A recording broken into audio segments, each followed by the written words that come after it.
Welcome to the show, everyone. I'm Jejja Flazanes, your host and producer. Thank you for downloading today's episode.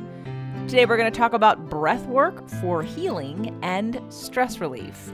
I thought this was an appropriate time of year to do this, considering it's the holidays, 2020, not to mention the crazy state of the world, and we all could use a little more stress relief. So if you're getting the show in real time, use this week with your family, with gatherings that you go to, with being out among people in grocery stores, or wherever you start to feel anxious or worried or tense. I would definitely invite you to do this. We're going to go through a practice later on in the episode that you can use anywhere. It's free and you can use it today. I will remind you there are 2 spaces left in the Inner Circle Mastermind, and there are a few spaces more left in the Emerging Business Builders Mastermind. If you are ready to take 2021 to a brand new place and you know you need the community support and most importantly, accountability to make that happen, please go to jjsinnercirclemastermind.com and fill out an application, and let's get on a quick call. It is free to apply, and there is no cost to apply, and we'll just see if it's a fit, either one of the groups for you. That way we can get you on board to have a successful 2021. So today's guest, AJ, is the host and founder of the podcast My 7 Chakras, which has received over 4 million downloads in over 150 countries. After completing an MBA at the University of British Columbia, he realized that he didn't want to take the traditional route, but instead embark on an entrepreneurial journey based on kindness, ancient wisdom, healing, and spirituality. Over the years, he has accumulated skills and experiences in energy healing, meditation, breathwork, and other practices that have transformed his life and the lives that he's come in contact with. He's a certified Soma breathwork instructor, and he loves using ancient yogic breathing practices with rhythmical, euphoric music and scientific research to help people calm their mind, heal their chakras, relax their nervous system, and experience deep states of bliss. Welcome to the show, AJ. Hi, JJ. Thanks for having me. I want to talk about breath work with you. But before we get to the breath work conversation, what's really fun about our relationship that has just started is that it didn't just start. You and I sort of met each other through a podcasting group back in 2014. Yeah, I think it was 2014. We both launched our shows, and I remember seeing you out there, and you saw me. And in the recent past, I've been saying to myself, God, I'd love to find someone who we can kind of do a show exchange and take our audiences and like build them through each other of like-minded people. And I honestly manifested you because I had reached out to somebody else and it didn't work out. And I kind of just gave up on the idea because I thought, well, maybe it's just not meant to be right now. And then you contacted me and I thought, look at that. I just manifested exactly what I was looking for. And it was so fun to know that it was you and that we kind of had met previously in this podcasting group. So everybody, I want you to know AJ's show. And AJ, I want you to tell us sort of your podcasting journey. Why did you start your show? What is your show? And what is the goal of your show? And, the background that you have to support the information. Oh, absolutely. Firstly, thanks a lot for having me on your show. And likewise, we started pretty much at the same time. And what I like is we're not just podcasters, but we were in the health space, so to speak. And your show and, especially the logo of your show was so familiar. And I kept, coming across it again and again. And I think the seed was placed somewhere in 2014. And I wanted to, work with you or interview you or have you on my show. And it seems like I did manifest you as well. So it was both ways. But my show is called My 7 Chakras, and 7 is a word. Started towards the end of 2014. And the podcast is about ancient wisdom for the modern mind. And my goal is to have conversations about these ancient practices like yoga, meditation, mindfulness, breath work, spirituality, and really help people firstly calm their minds, relax their nervous system, and then experience deep states of bliss. Because as you would agree, what we're all looking for is the feeling, and feeling is a secret. And once we feel different, so many things open up for us. And I am really in this space to help people feel different by taking control of their health, but then also accessing so much more abundance in every area of their lives. So that's what my show is about. It's called My Seven Chakras, but we don't only address the chakras. And the reason why I called it My Seven Chakras is I want every listener to look in the mirror and say My Seven Chakras, because it's a journey of going from the root chakra, which is all about survival, and then transcending the need to just survive by going to the crown chakra and aligning with your mission, your purpose, your vision for your life, and then actualizing it. And that's a journey that we all go through, right? So that's the idea behind my seven chakras. Okay, I love that you just said transcending the need to survive, and that visual of going from the root chakra up the chain of chakras, right, into sort of that higher consciousness place of thriving and not just surviving, and owning that, and utilizing that, embodying that, and the deep state of bliss that we all can live from, that most people don't have any experience with. And I know Mm-hmm. that when you and I were discussing what to share on each other's shows, Right. one of the topics that you talk about is breath work. Yeah. And, I have an acting background. I've learned different kinds of breathing techniques for singing. I've done meditation for many years in different forms. I've learned different types of meditation, Yeah. and different types of yoga incorporate different types of breathing, right? There's so many. Yeah. And so when I heard the like breath work, not from you, but from someone else, I just sort of poo-pooed it. I went, breath work. Like, come on, like really breath. And I, not in a, I don't believe it, but in Yeah. a, okay, here's another iteration of the fact that we all need to slow the hell down and, Mm-hmm. and learn how to just focus on our breath, which Yeah. is, for a lot of people, they have an experience in yoga and they think this is amazing. It's life changing. And I'm like, it's not life changing. You just slowed down.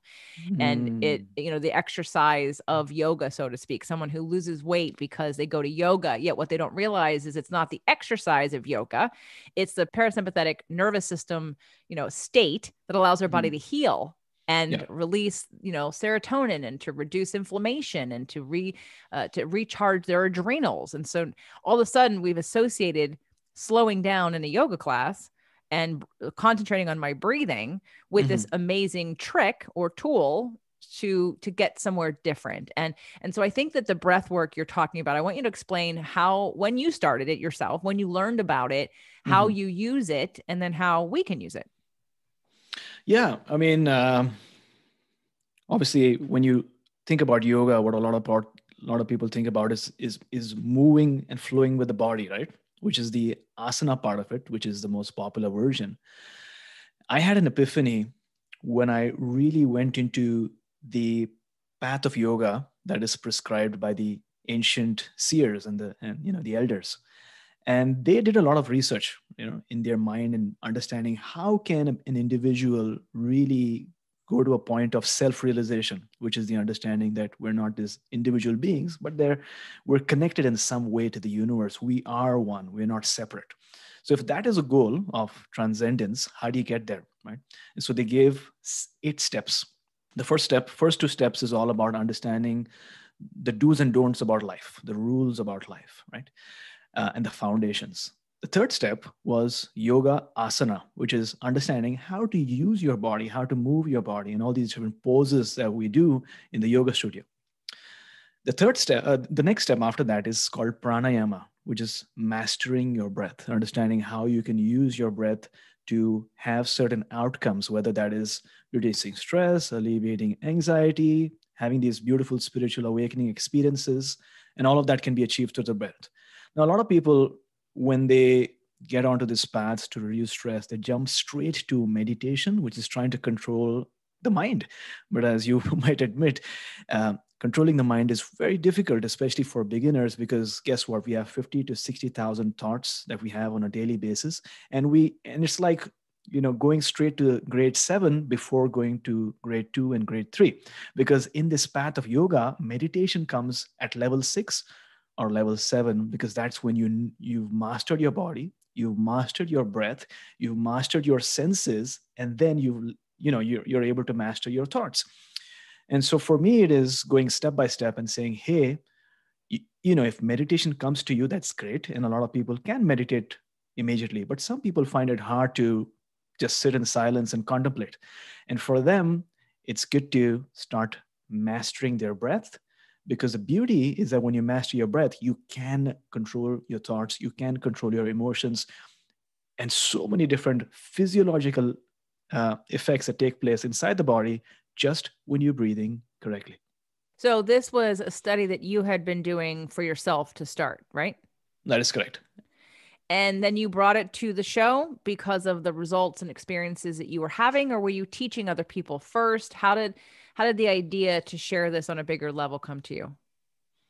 Well, because I had this epiphany that, initially when I started the show and I was sharing a lot of things, the way I entered into spirituality was through the chakras, because I was in a job which I didn't like. I was in retail, and I think you were also in retail at some point. But it was odd hours. I was standing all day, coming at home really late, eating at odd hours as well. And all of that was taking a toll on my body and my mind. And also, I was in a team that wasn't really supportive, a little bit of a toxic environment, you could say that. But that was affecting my health, and I was looking for ways to heal, to feel better. And so I tried meditation, but it didn't come naturally to me. So I went online on YouTube and I came across a chakra visualization technique. And so I lay down on my bed, visualized these different uh, colored balls, and for some reason, just through that visualization, I experienced an energetic shift.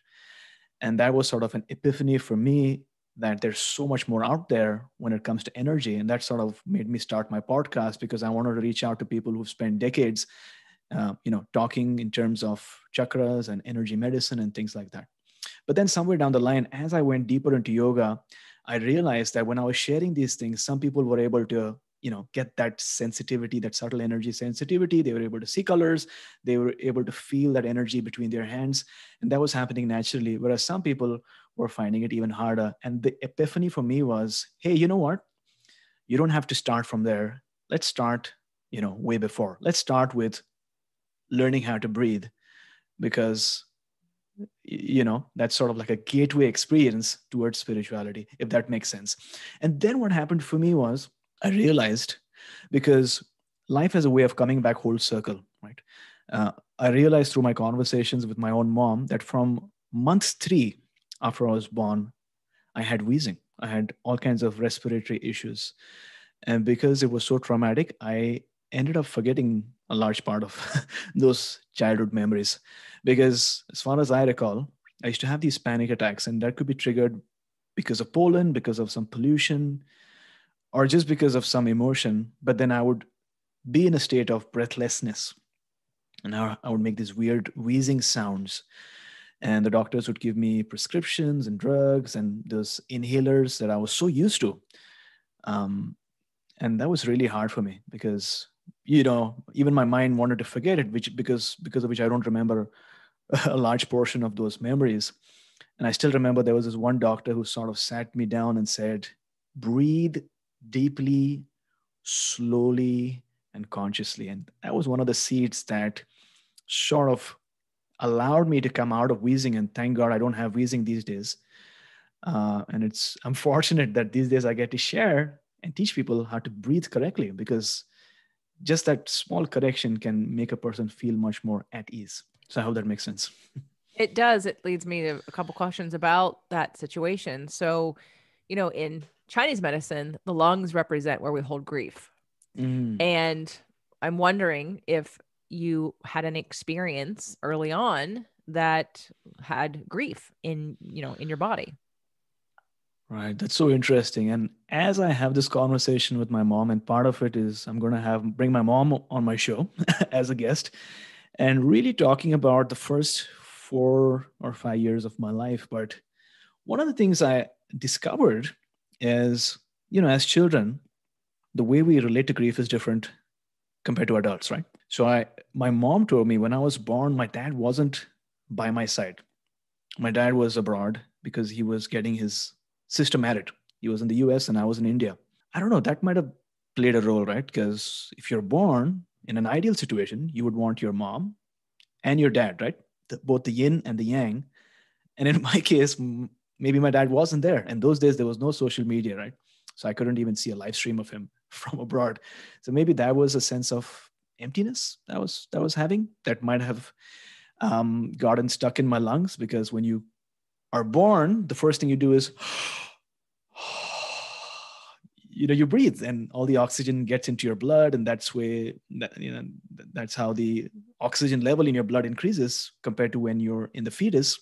But maybe that was one of the emotional blockages that I still need to process. Well, it's just an interesting thing to ask because it also sounds like you've healed that in many ways. And it sounds like it's come out of breath work. And it also makes me want to ask you, if you're willing to share, Mhm. what your astrological sun sign is. Do you know? My astrological sun sign, Gemini. Okay. I knew it. I know I had it in my mind and I was like, I don't know why I didn't just say it. But okay. So Gemini is an air sign. Do you know anything else about your chart? Um, so Gemini, June 8th, born Your moon sign. Do you know what your 6 moon a.m. sign is? Gemini is your sun sign. Do you know what your Mhm. moon sign is? It's okay if you don't. No, I don't. Okay, all right. A moon's how you deal with emotions. Mhm. But as a Gemini, as an air sign, I wonder again, air, breathing, right? What the Mhm. connection is there with that, how things get processed, how things are sort of rolling around in your head, in your mind, the ability to, I don't know if your mom or your dad had any level, and you don't have to answer this, any level of sort of anxiety or fear or dealt with a lot of trauma and fear, maybe in the move that you guys did, right? Sometimes it's passed down Mhm. through epigenetics and, inherited emotional DNA. So sometimes Mhm. it's not even yours. Yeah. But regardless of whether it was yours or not, this moral of this story is that it sounds Yeah. like you've cleared it and you've healed it or moved through it using breath work. Yeah. I mean, I think healing is the journey, right? I mean, I don't think I'll ever get to a place where I've healed everything, but I'm definitely processing it. One thing good about my childhood was that growing up, I was always in an environment that was made of love. I had a very liberal sort of childhood in terms of my parents and their outlook towards life and spirituality. So my dad is a Hindu, my mom is a Christian. So growing up, I went both to the temple as well as to the church. And so that in a way made me more open-minded and wanted to ask questions in terms of how the universe works and operates, and all these deities and spirituality. I think that's where the seed was laid, because otherwise, if I was born into a more close-minded home, that would limit my wanting to pursue this journey of spirituality, but also understanding our own body. So I think that also helped some of the challenges that I was going through, even though I was having these bouts of wheezing and difficulty breathing. Just the environment that my mom and dad provided me allowed me to heal step by step, day by day. But you didn't do any drugs or surgery or any intervention, so to speak, that really took you from whatever state you were in to, let's say, not having that anymore. Like it was this incorporation of what the doctor said about breathing, correct? That is correct. Okay. So just that point right there. I had these bouts of wheezing. It would happen all the time. And all I did Mhm. was learn to breathe. So this is going to link the reason why this show is important for Yeah. everyone to pay attention to. Because while I was poo-pooing and discounting it before, not again, in an oversimplification, because Mhm. sometimes when I learn something or have learned something, there for a long time in my life, I just assumed that if I learned it, everybody already knew it. Right. And of course, I had to learn that was the exact opposite. And so I can't assume anyone knows any of the things that I know or believe. And so therefore can't make them responsible for not knowing it and then not doing it, Yeah. because I would just think, well, of course everybody knows this. Of course you know that you chose your parents and that you incarnated in this lifetime to learn a bunch of lessons and that you're here and we come in and we come out and we come in and we come out. Of course you know that. Mhm. Right. So for you and for everybody listening, and for me to take, again, a full, if you will, if it's a 180, I guess I'm doing a 180 in a way. I believe in breath work. It's not that I don't, but making it a point to do it as a specific technique is something Mhm. I have never done Right. in a formalized way. It happened through yoga or meditation or breath work with singing and controlling your sound and your focal point for singing, but Mhm. or anything else, acting, whatever. But I love that this is the reason why, when we talked about doing the show, I'm interested in it, but now I'm even more interested in it because basically you've just shown people the power, Yeah. the healing power of breath work for something where doctors said you have an issue, and then just breathe, not just breathe, but yes, there are practices. Breathe deeply, breathe slowly, like take life in. And life is about the breath. I mean, without breath, there is no life. And I think people like me at times, until you're ready to hear it, it can just be something that people go, yeah, I breathe, like whatever. Like, Yeah. why do I got to get into a room and breathe with people? Like, I don't understand. And I think there's resistance to that. I didn't have resistance. It wasn't the right time. And Yeah. it's obviously divine timing that we're having this conversation, because you were supposed to be the right person to bring this work to me and to my community. So Yeah. let's dive in a little bit into taking this practice from breathing deeply, breathing slowly, breathing fully, and helping Right. to heal your lungs, to what you're doing now, which is hosting a regular practice for people doing breath work. And so, do you want me to talk about the why behind why we breathe and what are the benefits? Sure. Let's break that down and go through, yes, the benefits of the breath work besides healing and what that means. Like, how do we heal? Because we know there are many layers and levels to what Mhm. breath work helps us to do, like get into different states that help our Yeah. bodies to heal. And let's talk about oxygen and the nervous system and Right. stress. And then after we go through the why and the what of it, then let's talk about the how. Sure. So, I mean, something as simple as, let's talk about something that all your listeners maybe want is more energy, right? A lot of times, maybe we have good energy in the morning, but as soon as we reach 3:30, we feel a bit down. We feel fatigued or low on energy. And to really understand how we can optimize our energy, we could take a look at how energy production is related to breathing. And so, going back to um, the process, what happens is in the cellular mitochondria, which is the powerhouse of our body, oxygen has to mix with glucose in order to create ATP, energy, and carbon dioxide, which is released out, and water vapor, right? But just because we breathe in the oxygen, it does not mean that the oxygen actually reaches our cellular mitochondria. And why is that not happening? Well, when we breathe in, the oxygen goes through our nose, down our throat, into the lungs, and then it enters the bloodstream. But when that oxygen enters there, there's something called the Bohr's effect, because of which the oxygen actually binds with the hemoglobin, right? So, in order for the oxygen to reach the cellular mitochondria, it has to unbind and it has to go into the cells for energy production. Well, how does that happen? In order for that to happen, the carbon dioxide level has to increase in the bloodstream for a short period of time, thereby leading to the unbinding of the oxygen from the hemoglobin and reaching the mitochondria. So, how do we do that? Well, by breathing out slowly and by not letting out all the carbon dioxide at once, we're giving our body an opportunity for the CO2 levels to build up, thereby enabling the oxygen to reach the mitochondria and really optimize energy production. Right? So that is one way in which, just by breathing out slowly and extending our exhales, you feel such a surge of energy even after 2 minutes that you'll notice, wow, this breath work is something. So that's one way. One of the benefits of breath work is that you get more energy. Now, the other benefit of breath work is that you are actually becoming more resilient, you're building more endurance, and you are building more, you're becoming stronger mentally and physically as well. And now this story goes back to the World War II. This was the phase where there was the Russian scientists who were doing a lot of research, and they were trying to figure out, because in those days the Air Force pilots, they used to fly in open cockpits, right?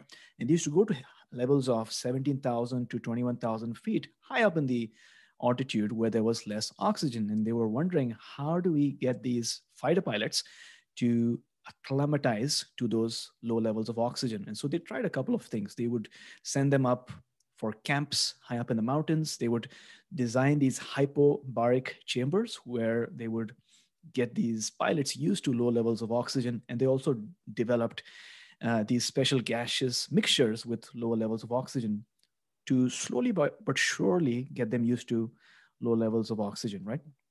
And what they noticed was, yes, the pilots were getting acclimatized, but the benefit also was that the body was responding almost miraculously to lower levels of oxygen. Because what was happening is the body would respond by increasing the levels of red blood cells and hemoglobin. So what was happening is these pilots, their capacity to take in or take in more oxygen was increasing compared to any other civilian. And so when they were brought back to regular sea level, now their body was optimized. They had an oxygen advantage, if that makes sense. So then what happened was this was being implemented in other areas, especially for elite performers, athletes. And all these people were getting that oxygen advantage because they were able to really create more energy, which is so useful in athletics, right? Now, for some reason or the other, this research did not reach the US because most of this was done in Russian or Ukrainian. And now the good part is because of yoga and the type of breath work that we do, we hold our breath after 3 to 4 minutes of conscious breathing. And now when you hold your breath, what that is doing is you are, for a short period of time, reducing the level of oxygen in your bloodstream. And this is called brief intermittent hypoxia. The good thing is that you don't need this expensive equipment. You don't need to go up in the mountains. Just by holding your breath for a brief period of time, you are inducing the same effects as those pilots had, and you're giving yourself the oxygen advantage, putting yourself at an advantage over other people who are not holding their breath during the breath work. And the beauty is when you put yourself in this positive stress response. Now, I'm not saying chronic stress. This is a positive stress for a short period of time. You are building new neural pathways. Your body is becoming more strong and more resilient. That is going to help you in tough situations when you're experiencing anxiety or when you're having stress. You are in a way making yourself stronger. So I hope that makes sense. It does. And I think it's a great science lesson for people, as well as the analogy that we can do sort of what it's like training the body without using the external stimulus. And when you were talking about, I remembered we had this conversation on your show, right? The neural pathways that you're talking about and sort of training your body. Well, it's the same thing for exercise as well. And so I think that the oxygen, what you're doing to increase your body's ability to have energy basically is of use to anybody. And we always want to make our bodies more efficient, right? Because then the more efficient we are, the easier it is to get normal tasks done. So we have more energy available when we need something harder, not to mention all the benefits for sort of easing through whatever life challenges, so to speak, that we have both physically, mentally, and emotionally. So I want to talk about though the response on the body and how this work now, besides increasing energy, also affects our ability to heal and just our life experience in general.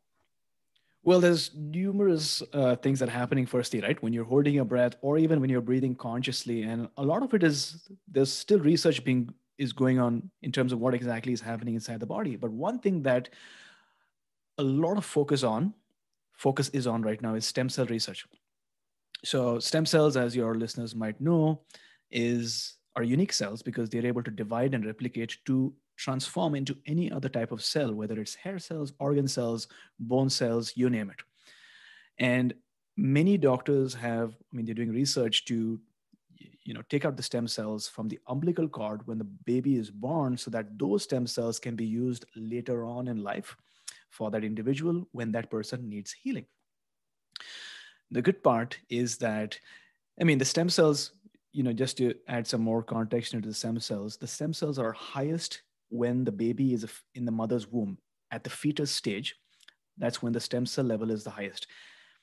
But if you look at the oxygen level in the fetus, it is the same as what you have at the top of Mount Everest. So the oxygen level is really low.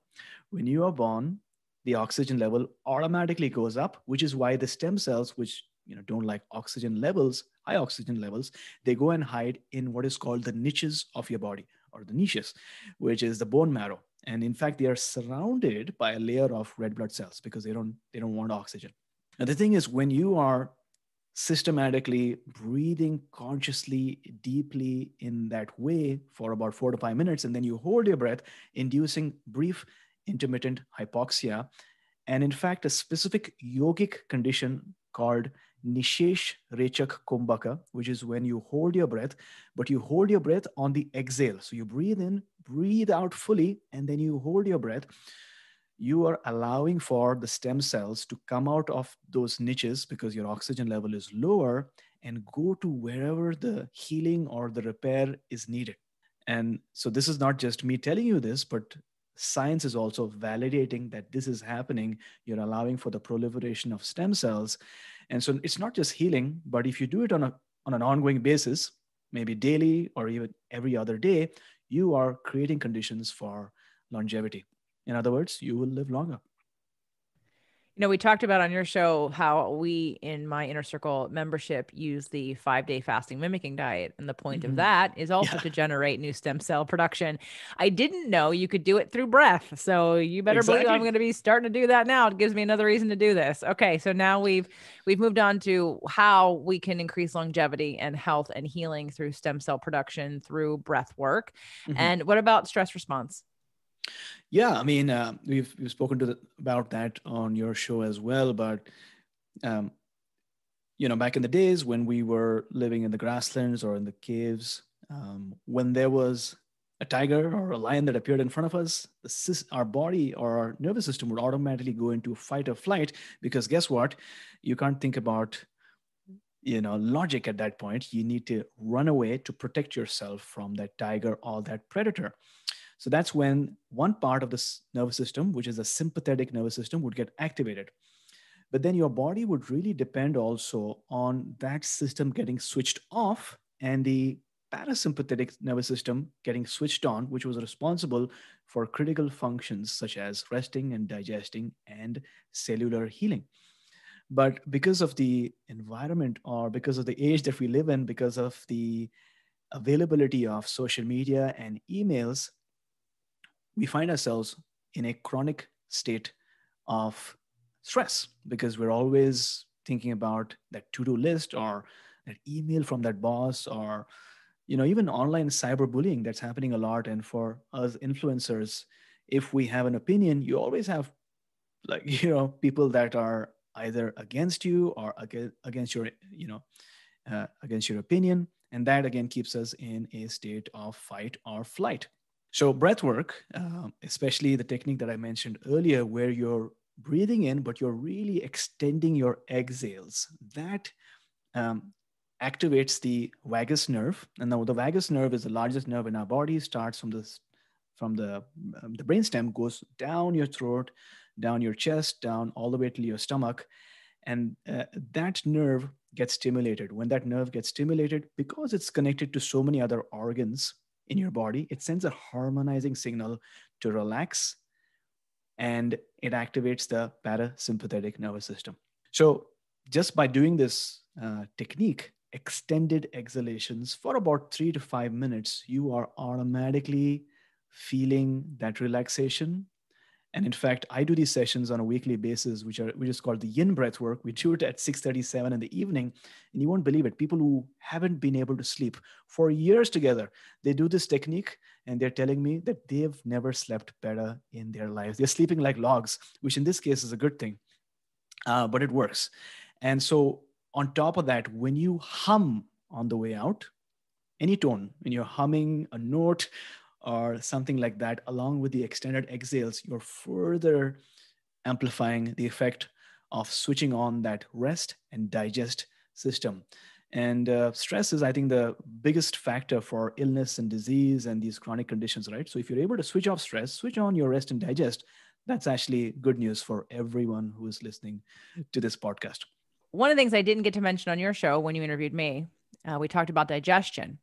And I was coming at it from more of sort of the just body focus side. We hadn't really gotten to the emotion piece. But normally Mm-hmm. what I do mention in digestion is how digestion is affected by emotions and stress, and how digestion represents our ability to digest life and to Mm-hmm. process life. And so I'm loving this technique of breath work to help with digestion because Yeah. this alone can help with digestion. So it might not be that someone actually has a sensitivity to a food. It could really be that you're just in fight or flight all the time and your whole nervous system is out of whack when it comes to digestion because you're not in a place that can optimize your food because you're in that state of elevated stress. And so I love this. I kind of wish we would have talked about that on your show because I definitely always, because I want people to understand that because they'll blame it on the food all the time. They'll say, oh, I can't digest that. And that upsets my stomach. And I always have digestive issues. And while, again, chemical and food stuff is a big factor, the stress and emotion is equal. And I For love that this is sure. a technique people can start using no matter what you're eating to help your body digest, which is why all of you, if you haven't noticed, when you go on vacation, you have a different relationship with food in your body because you've detached. The stress level isn't there. And of course, the goal is not to go on vacation all the time or live on vacation.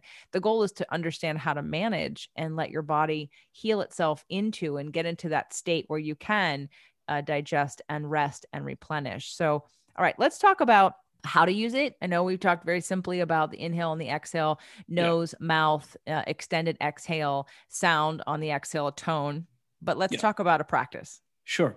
And so, one more thing I wanted to add from what you said before, digestion, but breathing also helps you detoxify. So before, talking about the technique, I was hoping to just talk about breathing. When I was a kid and when somebody told me to breathe deeply, what I would do is I would breathe in through my chest and tuck my stomach in. But actually, chest breathing does not support or facilitate deep relaxation and activating of the parasympathetic nervous system as much as belly breathing. So when you're doing a deep breath in, imagining that the air is going all the way down till your diaphragm and your belly, that has a way of really relaxing you.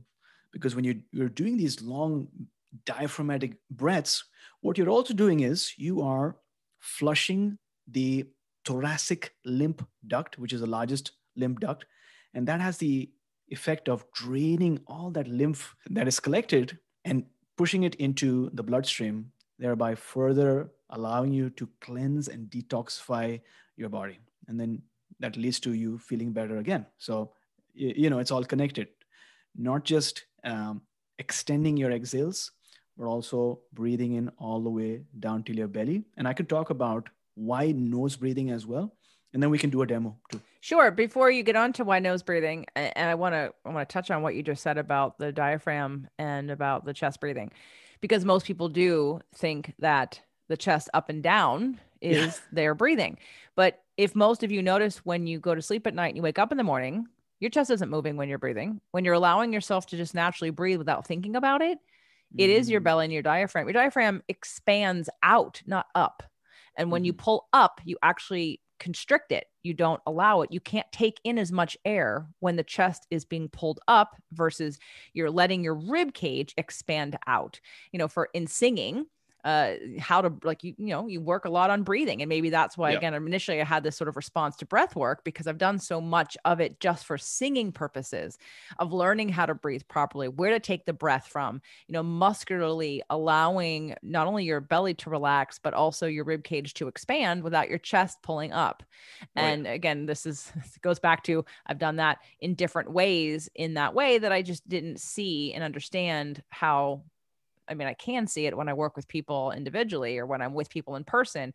I can see how they're not taking in a full breath or their anxieties is keeping them short of taking in more oxygen, or one of the many behavioral things that keep us in this state of not accepting and taking in more life through calmer, grounded, deep belly breaths. And so I appreciate that because I was like, oh my God, yeah, that's, Mhm. and it's the first thing you can notice though, when you lay down, when you stop thinking Oh, yeah. about it, you will never see your chest move up and down in your body because that's not how we take in air.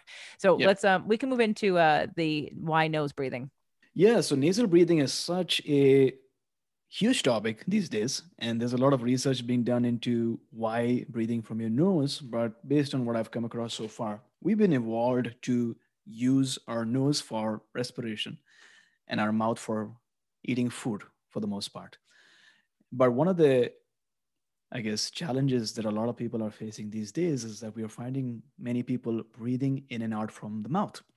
Now, they did some research and they assessed skulls from 1,500 years back and skulls from, let's say, 40 to 50 years back. Right?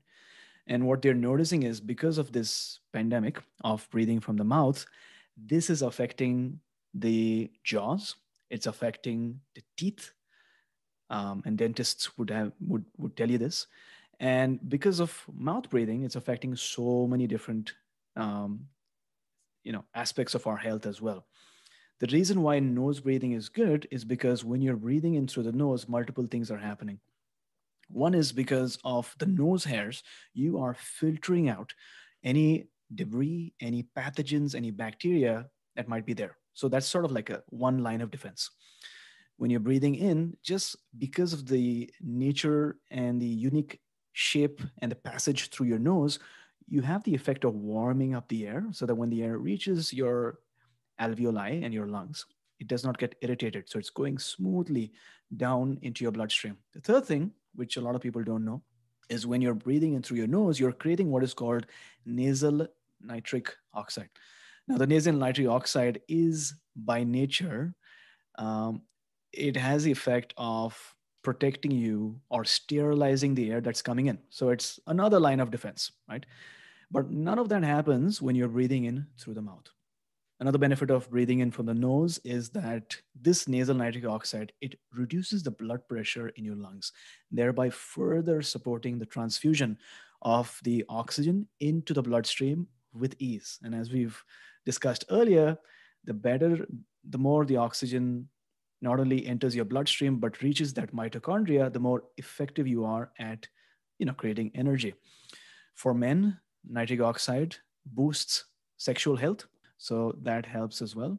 So if you notice all these reasons why it's really better to breathe in from the nose as opposed to the mouth, because we've grown up to believe that oxygen is our savior, that oxygen is good, good, good.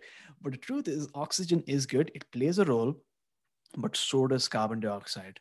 And if we breathe in too much, that tends to happen through our mouth. If you're taking too much oxygen and it enters the bloodstream, there's a danger of what is called oxidative damage. So just like when you place a piece of iron in the air for a long period of time, it rusts, right? And it gets damaged. In the same way, when you're breathing in too much of oxygen and it's not exactly reaching where it needs to, which is the mitochondria, there's a risk of organ damage and potentially other autoimmune disorders in the future. And nasal nitric oxide sort of prevents that, because you're not taking in that much amount of oxygen, but the effectiveness of the oxygen getting into your mitochondria is 16 times more when you're breathing in from your nose as opposed to your mouth. So isn't that interesting? Yeah. And it also goes to really push people towards, I grew up as a mouth breather at night. Yeah. And I've been trying to sort of change that habit. I mean, part of it is some people have to breathe through their mouth because, let's say, they eat dairy and they don't know that they're congested because of the dairy. And so they're always congested, or they're eating something, there's an irritant in the food, or there's something in your air, like needing an air purifier, you have smoke, or you're next to a plant that produces smoke, and, or, for the fires that are going on right now for people who have any sensitivities, and all of a sudden, like, without being able to breathe through your nose, and you're forced to breathe out of your mouth. The problem is that if that goes on too long, right, then we're not helping ourselves. And so learning how, and I know there are people who believe and want to teach people to, tape your mouth and like do things to force your, I'm not really about that. But because I think I've trained myself now to be a better nose breather at night versus a mouth breather, and it's working. So I don't need to tape my mouth and feel like I don't like need to feel like I'm restricted that much, because I think that's dangerous. If because then if for some reason you just stop breathing and all of a sudden you've taped your mouth shut, I don't know, that whole thing just feels really bad. I understand the purpose, but I think it's dangerous. So you can learn how to. Of course, you do need to get rid of congestion first if you want to do this. So if you're someone who's always blowing your nose, it's time to look at what you're eating and your air quality. So that way, and what you're drinking and what anything else that you're taking that could be irritating you to have congestion, but getting rid of that in order to regulate oxygen in your blood and your energy levels and your health. So thank you for that explanation. That was perfect. Let's talk about a practice now, because I know everybody's hearing all the benefits and they're like, okay, I want to do this. So what's the recommended practice that I do on a daily or weekly basis? How can I join your class? Is it free? Do I have to pay for it? Are you doing anything? Do you have any CDs or videos you can show me how to do this?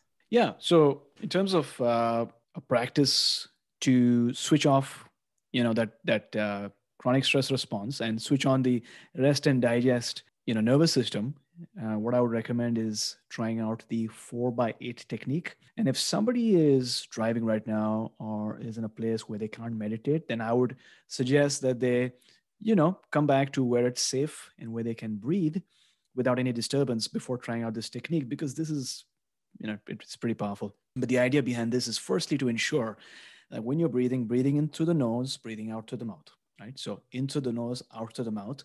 When you're breathing out, you would imagine that you're breathing out through a straw. So this is called straw breathing, right? And then ensuring that you're breathing all the way down till your belly. And the way that you know that is by placing your right hand on your chest, left hand on your stomach. And then if you take a deep breath in, let it out to the mouth. Notice, is your belly rising and inflating like a balloon? Because if it is, then you're doing the belly breathing properly. And not just your belly. So your belly will rise, but along with that, slowly but surely, your chest will also rise slightly along with your shoulders. It's a very organic, natural way of breathing all the way down till your belly. So in order to do this breathing technique, you'd have to breathe in for 4 counts, breathe out for 8 counts, right? So in, 2, 3, 4, out, 2, 3, 4.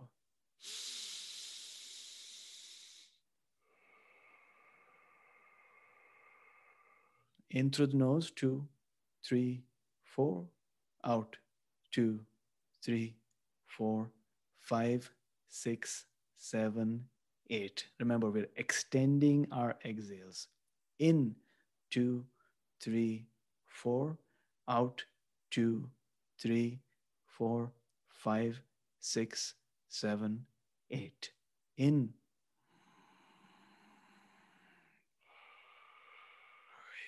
4, 5, 6, 7, 8. Once again, in, 2, 3, 4, out, 2, 3, 4, 5, 6, 7, and 8.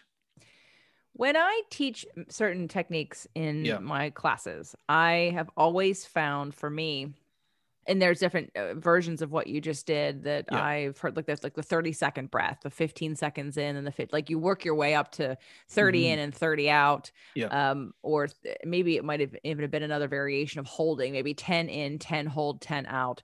And I Yeah. know we talked about holding the breath.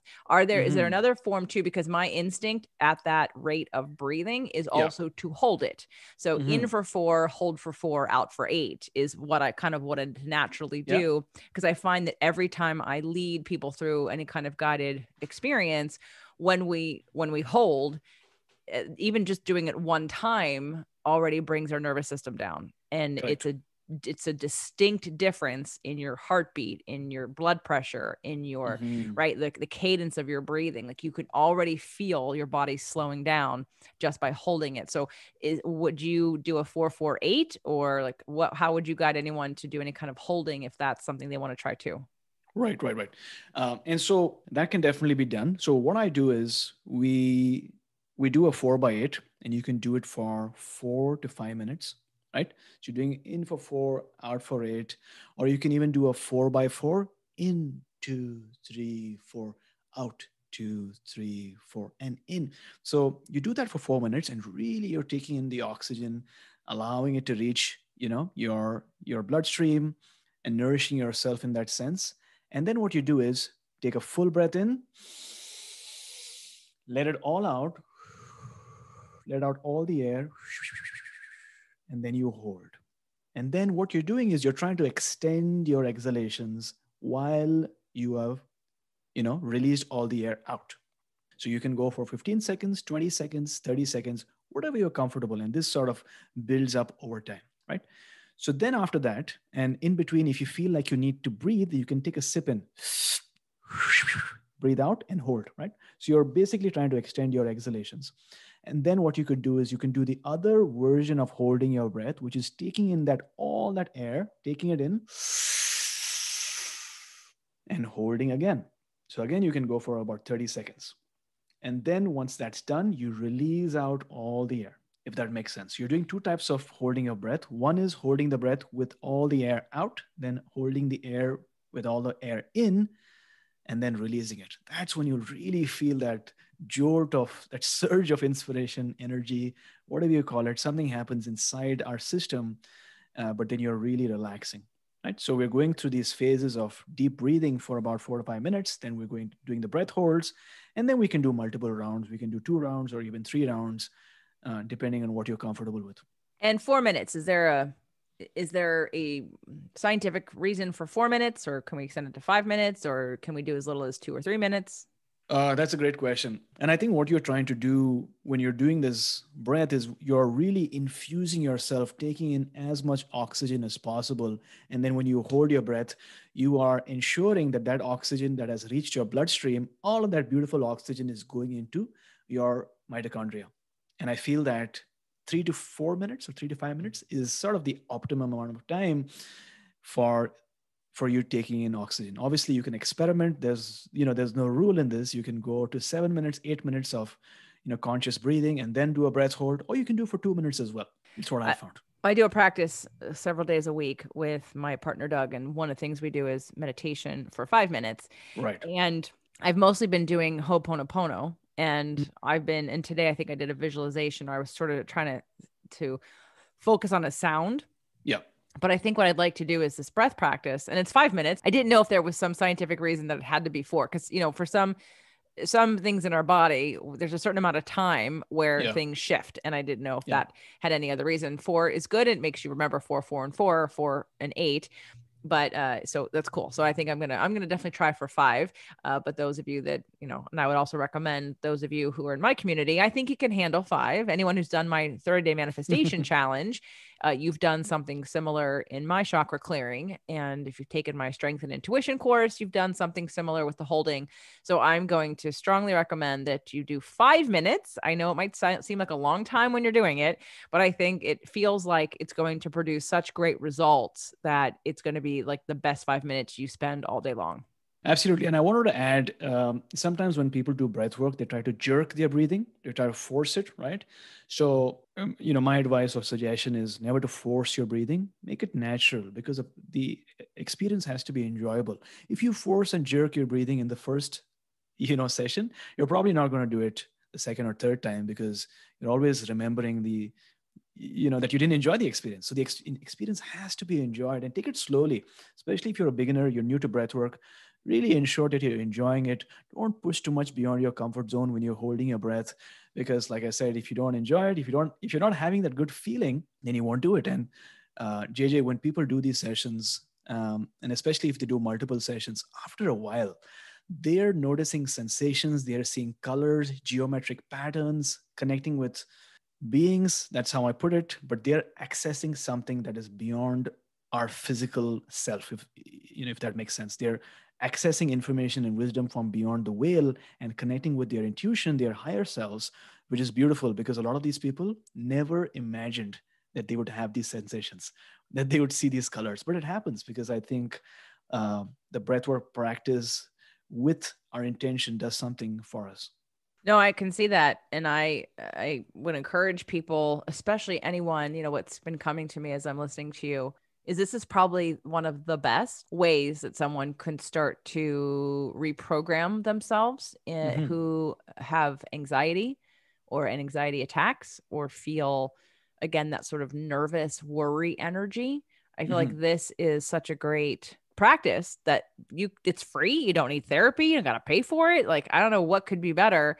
It's just having the discipline to keep doing it and to, yes, when you connect in that way, just like with other technologies, when you open up and reconnect, because I think that's what really Hmm. the main thing here. I feel like reconnection. You were Right. talking about transcending. I think here's our innate divinity of who we really are as energetic beings in this Yeah. body. And we're so cut off because of life and stress and things outside of ourselves and trying Yeah. to, that we're reconnecting. And when you have anxiety, as I've discussed on my show, anxiety is not a condition. It's energy. It's unexpressed Very true. energy. It's emotion and things that are coming up that you're repressing. And the repression, the holding down, the holding in of this energy that wants a release is what creates a sensation of anxiety. Hmm. And if we're using breath work to be in touch and reconnect, then you can probably have an emotional experience. You'll probably be able to get a little deeper into your body, into your solar plexus and into your lower jowl, so to speak, and be able to, access, like you said, your intuition, your higher self, the true essence of whatever's going on with you, and make processing it, making releasing it, moving through it a lot easier because you're reconnecting. And so transcending, reconnecting, these are words that I think are really important to add to breath work, because in today's age, we need all of that. Everybody needs all of that all the Hmm. time. And also to add, a lot of times we find ourselves in a place where we're worried about or thinking about chronically something that happened in the past, whether it's if somebody's lost their job or experienced a breakup or divorce, or maybe has had a really difficult health diagnosis, and so that could make us live in the past. And sometimes people are worried about something that might or might not happen in the future, maybe that level of anxiety about a project outcome or about a business or even about a relationship. Will she or he say yes or no? And all of these things are making us live in the future or in the past. But the truth is, the only control that we have is in the present moment. And these forms of practices allow us to come in the present moment, but also access a certain level of unconditional love.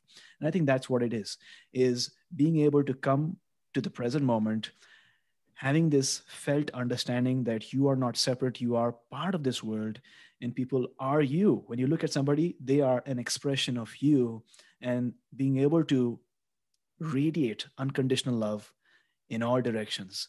And unconditional love is something that's very fascinating because it's not love in a conditional sense. It's not saying, I'm going to love you back if you love me. It's saying, I'm going to love you even though you don't reciprocate that love, because shining love is who I am. And that's what I'll do. Perfect. Where can people find more about what it is that you're offering? Obviously, My Seven Chakras is the podcast, and my7chakras.com is your website. Where else would you have people go to learn more or get involved?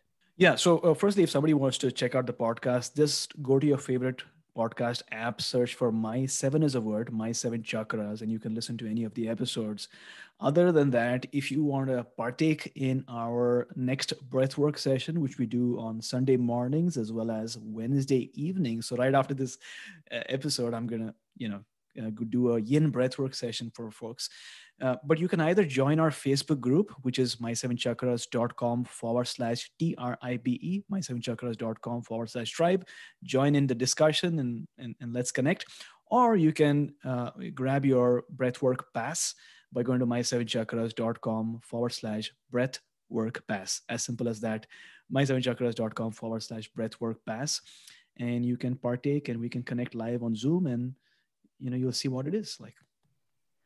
Excellent. I'm sure that many people will, because they got a lot out of today. I got a lot out of today. I appreciate AJ you coming on the show and for reaching out to me and connecting us and having us do this exchange. It was wonderful. And thank you for being the person to teach me more about breath work and how we can utilize it and why we absolutely need to utilize it. And even myself, actually looking for another 5-minute practice I can do to replace the Ho'oponopono that I've been doing now for at least, I don't know, at least a year, maybe 2 years.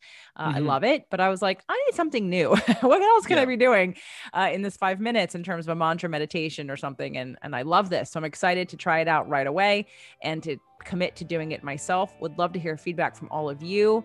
And again, thank you. All the links we mentioned will be in the show notes, so make sure to check that. And AJ, thank you for coming on the show. Thank you so much, JJ. I really appreciate you having me on your show as well. And there's so many things that I can learn from you. So it was a nourishing and fun conversation, and I'm glad that you got something out of it.